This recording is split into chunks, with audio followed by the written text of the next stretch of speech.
We got some breaking news. Law enforcement officials say several people have been shot in the city of Aberdeen, Maryland. This is about 35 miles northeast of Baltimore, about 50 miles southwest of Wilmington, Delaware. NBC Justice correspondent Pete Williams is live in Washington. He's been getting details on this. Pete, what can you tell us?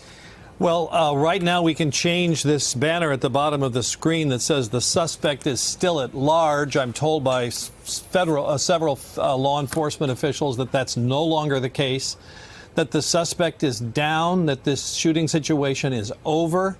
I'm told that the suspect is a woman, which makes this an unusual workplace shooting. This is at a Rite Aid warehouse in Aberdeen, Maryland, which is north of Baltimore. The first reports came in at about 9 o'clock this morning.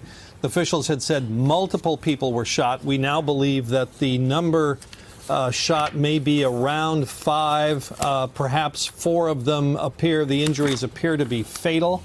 So this would be perhaps 4 people shot. But in any event, it does appear to be over now.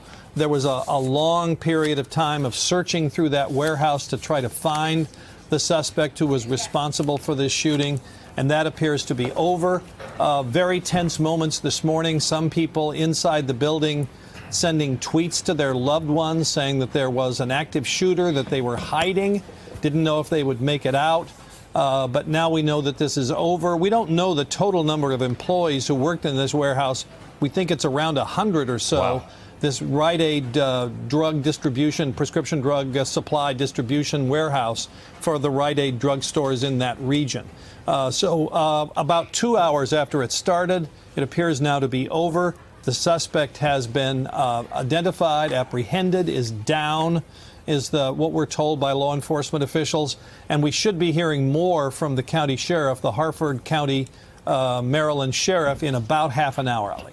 Hey, MSNBC fans, thanks for checking out our YouTube channel. Subscribe by clicking on that button down there and click on any of the videos here to watch the latest interviews and highlights. You can get more MSNBC for free every day with our newsletters. Just visit msnbc.com/newsletters to sign up now.